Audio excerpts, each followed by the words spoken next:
Reality show.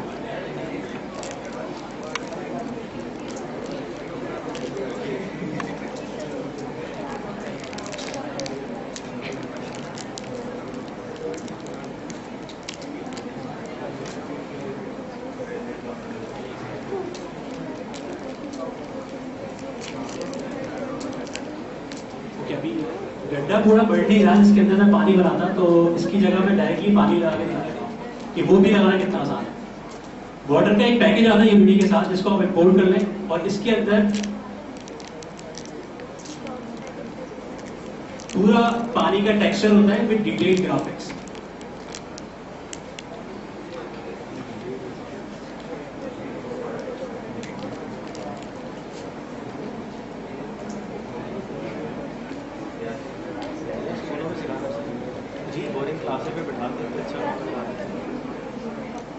Exactly यहाँ पर एक तो हम लोगों का साथ ये बड़ा मसला होता है कि हम लोग चाहते हैं कि हर कोई जो है वो हमें सिखाए। ये चीज़ इतनी मुश्किल नहीं है कि हम उसको कोई आपको बैठ के सिखाए।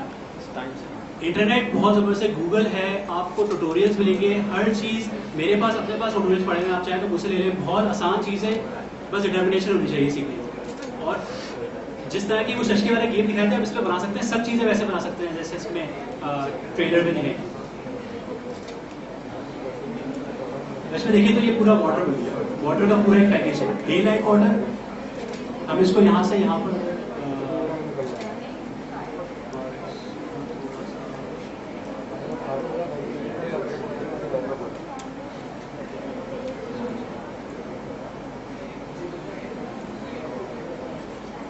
क्या इनको एज अ कार्टून या मूवी बनाने के लिए भी इस्तेमाल किया जा सकता है? बिल्कुल एग्जैक्टली, इसको कार्टून मूवी बनाने के लिए भी यूज़ किया जा सकता है, इसको एनिमेशन बनाने के लिए, इसको बिल्कुल एप्लीकेशन बनाने के लिए भी यूज़ किया जा सकता है, बहुत सारी चीज़ें। अभी अगर आप पानी बना रहे हैं और अदर मूसा आके डंडा मारे तो पानी फट जाएगा। बिल्कुल, ये एनिमेशन भी कर सकते हैं।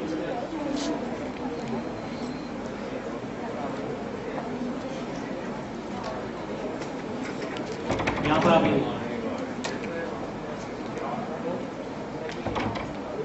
जब मारे पानी,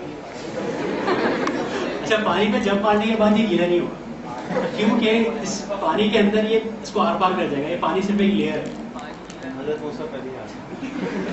ये पानी की सिर्फ एक लेयर है जिसको हम रास्ते हैं। असल में ये बेहतर जब लगता है जब एक प्रॉपर एक गड्ढा बनाया जाता है, उस गड्ढे के अंदर पानी को डाला जाता है। अभी तक अंदर पानी पहाड़ के ऊपर, अभी पहाड़ के ऊपर सही है। तो ये बहुत ज़्यादा आसानी से, अच्छा ये तो डे लाइट वाटर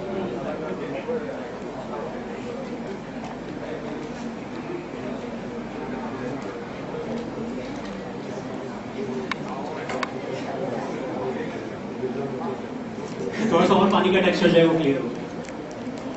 तो इस तरीके से बहुत सारी चीजें हैं जो कि हम यूनिटी से कर सकते हैं। नाइट वाटर लगा सकते हैं, डे वाटर लगा सकते हैं, इसमें फिर भी आ रहा है।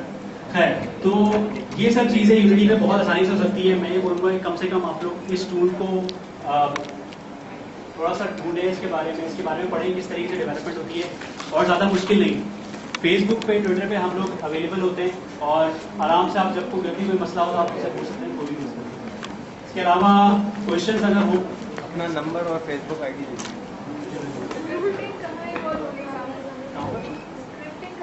स्क्रिप्टिंग कहाँ पर इन्वॉल्व होगी? मैंने पहले बताया था कि जो स्क्रिप्टिंग है वो यहाँ पर इन्वॉल्व होगी कि ये पानी के अंदर कूदेगा तो ये गीला होगा। इस चीज़ को मेंटेन करने के लिए ना यहाँ पर स्क्रिप्टिंग की जरूरत है। सही है, पानी की सिर्फ एक लेयर है। अभी फिलहाल ये करेगा कि आर पार कर जाएगा उसको। इसमें एक कंसेप्ट होता है कैमरा का। कैमरा वो होता है जो एक अपने स्क्रीन पे आ रहा होता है। सही है, जब कभी भी पानी पे कूदे तो कैमरा जो है वो वाटरी होता है। ये चीज़ जो है वो स्क्रिप्टिंग के थ्रू जो है। इसी तरीके से अगर एनिमीज हैं तो उनको जब मारेंगे तो वो जो पार्टिकल इफेक्ट ब्लड का निकलेगा, वो सब चीज़ें जो है वो स्क्रिप्टिंग से हैंडल होगी कि वो इवेंट कब ट्रिगर हुआ कि जब उसको ब्लड निकला। सही है, तो ये चीज़ें जो है वो स्क्रिप्टिंग से हैंडल होगी। और ये रूल्स के ये लिमिट्स हैं और ये नहीं है, ये भी स्क्रिप्टिंग से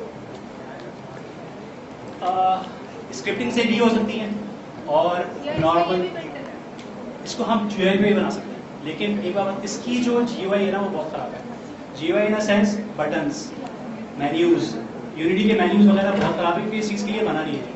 ये बना है गेम डेवलपमेंट के लिए, तो इसको गेम डेवलपमेंट पे बनाना चाहें तो बहुत आसानी से मिल जाएगा, स्क्रिप्ट के थ्रू हो जाएगा। गेमिंग इंडस्ट्री के अगर मिसाल ली जाए तो जमा में सबसे ज़्यादा गेम्स खेले जाते हैं उसके ऊपर काम किया जाता है। तो इसका भी एक पूरा डिपार्टमेंट होता है कि एक कॉन्सेप्ट विजुअलाइजेशन होती है, उसके अंदर इंटरेक्शन कैसे होगा, ऑब्जेक्ट का इस्तेमाल कैसे होगा। तो ऐसे में अगर देखा जाए तो डायरेक्ट ऐसे सोचना, जैसे आपने तो यहाँ पे एग्जाम्पल दिए हुए किस तरीके से इस पूरे के अंदर भी एक पूरा वर्क फ्लो शामिल होता है कि चीज़ क्या होगी, गेम की लॉजिक क्या होगी, ये तमाम चीज़ें उस बारे में भी कुछ गाइड कीजिए। मैं आपको एक बात बताऊँ, जब गेम बनाना शुरू होता है ना उसमें ब्रेनस्टॉर्मिंग होती है, वो तो अलग चीज़ है। जब गेम बनाना स्टार्ट होता है ना, उसके बाद से जब फाइनल प्रोडक्ट तैयार होती है, फाइनल प्रोडक्ट, उसमें ज़मीन आसमान का फर्क होता है। सही है, वो किस लिए होता है, जब कोई भी हम गेम बनाने बैठते हैं सबसे पहले हम देखते हैं उस गेम की थीम क्या होगी, वो जो काम कर रहे हैं वो क्यों कर रहा है। सही है, उसकी एक थीम देते हैं, उस थीम के बाद उसकी ग्राफिक्स कैसी होगी, उसकी कंट्रोल्स कैसे होंगे। अगर वो स्मार्टफोन पे खेल रहा है तो इतने टफ कंट्रोल्स नहीं होने चाहिए कि वो बटन दबा ही ना पाए, कि बटन छोटे होंगे कि बड़े होंगे। तो ये हर चीज़ का जो है वो हम पहले से डिजाइन करते हैं कि इस तरीके से बनेगा। ग्राफिक्स बेसिक लेवल पे जो होती है वो बहुत ज़्यादा कार्टूनिस्ट सी भी हो सकती है। जैसे अब मैंने ये बहुत ज़बरदस्त किस्म का बनाया है।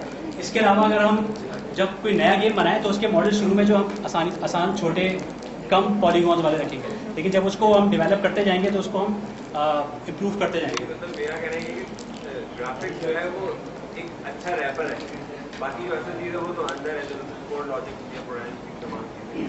बिल्कुल बिल्कुल ऐसे ही तो है। ये ऐसे स्क्रिप्टिंग तो ये प्रोवाइड नहीं कर रहा है, मेरे समझ में नहीं ये आया। एक अच्छी ग्राफिक इंटरफेस आपको दे रहा है, सही, GUI एक अच्छा सही दे है। रहा है।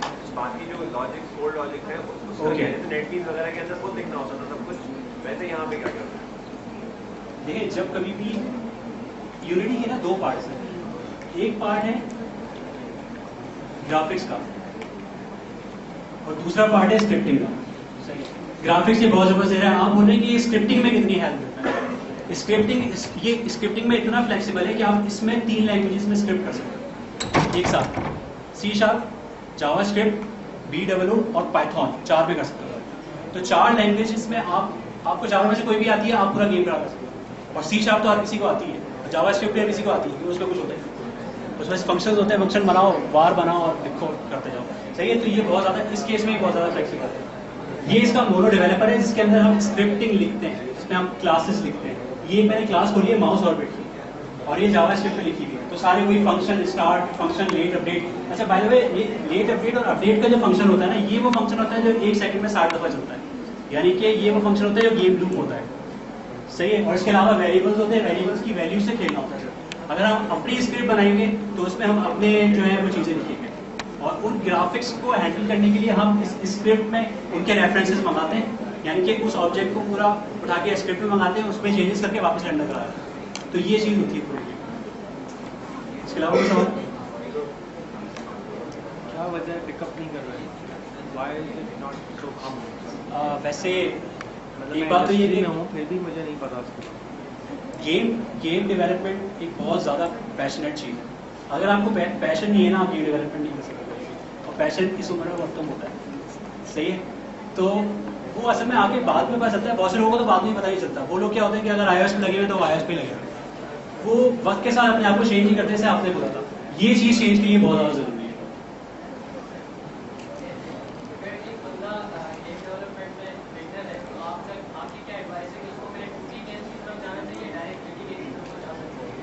देखो, जितना ज़्यादा रगड़ा मिलता है ना, उतना ज़्यादा पॉलिश होता है बंदा। सही है, तो इसी में जवाब है। 2D गेम्स के लिए जाना चाहिए, लेकिन अगर आप चाह रहे हो कि फर्स्ट टाइम में ही आपको मॉडल कॉम्पैक्ट जैसा गेम चाहिए, तो फिर आप उसके भी जा सकते हैं। लेकिन इससे आपके कंसेप्ट उतने क्लियर नहीं होंगे इतने 2D गेम्स के। कोई और सवाल? आपका नंबर और अच्छा, कोडिंग वगैरह और लॉजिक मेकिंग में तो मैं इतना अच्छा हूँ नहीं, और गेमिंग के लिए जो लॉजिक्स रिक्वायर होती हैं उसके अंदर भी एक्सपर्टीज नहीं है। इस किस्म की इन्वायरमेंट तो मैं क्रिएट कर सकता हूँ, तो क्या मैं फर्दर आगे जा सकता हूँ? 2 चीज़ें होती हैं, एक जो गेम को डिज़ाइन करता है, सही है, और एक जो गेम को कोड करता है। ये हाई लेवल चीज़ है, यहाँ पर सब कुछ सब बराबर है। वो गेम मतलब वो क्रिएट भी खुद ही करता है, कोड भी खुद ही करता है, और बहुत सारे लोग ग्राफिक्स भी खुद ही बनाते हैं। सही है, तो तुम कर सकते हो, लेकिन यार लॉजिक में वीक होना कोई बात नहीं है। मैं तो बता रहा हूँ, मेरे C लैंग्वेज में 50 में नंबर थे, 60 में नंबर थे, तो मैंने कर लिया, तो कोई और नहीं। आप मेरे ही भाई। एग्जैक्टली ऐसे ही होता है भाई।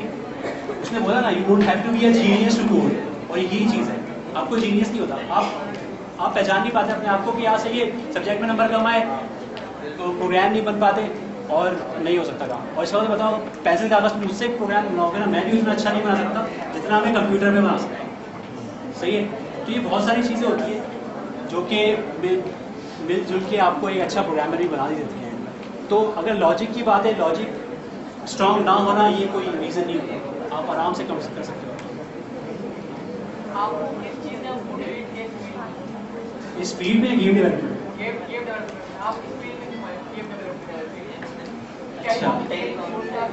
हादसा आ गया। टेलीकॉम से गेम डेवलपमेंट में क्यों आया या गेम डेवलपमेंट में क्यों आया, चलिए सब पता टेलीकॉम से इसलिए आया कि जब मैं सेकेंड ईयर में था शायद तो सी लैंग्वेज पढ़ाई गई थी, बहुत बुरी पढ़ी थी सब कुछ। पढ़ाई अच्छी थी, बुरी पढ़ी मैंने।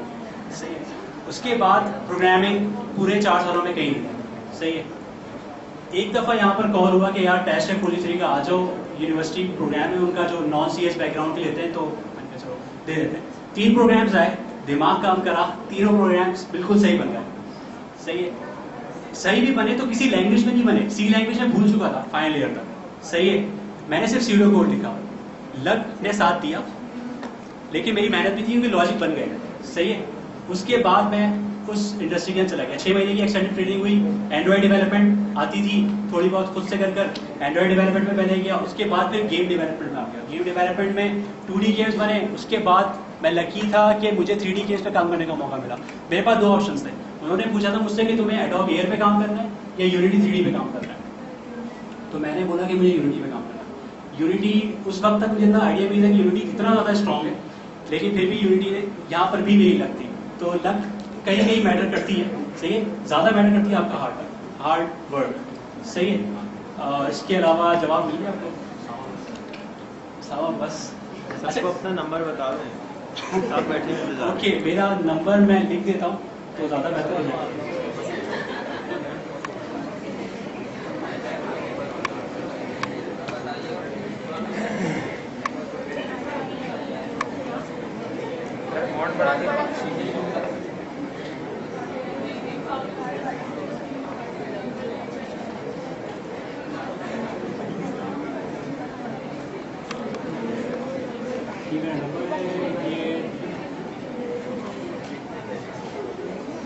ट्विटर आईडी है मेरी, और फेसबुक पे आपको बहुत सारी जगह मिल जाऊंगा सामान आपके नाम पे। मतलब मैं टेलीकॉम एलुमनाई ग्रुप पे भी हूँ, आप सर्च करेंगे सामा आफ्ताब तो मिल जाएगा। लिंक्डइन पे लिंक्डइन पर भी मैं हूँ, ईमेल भी मैं लिख देता हूँ।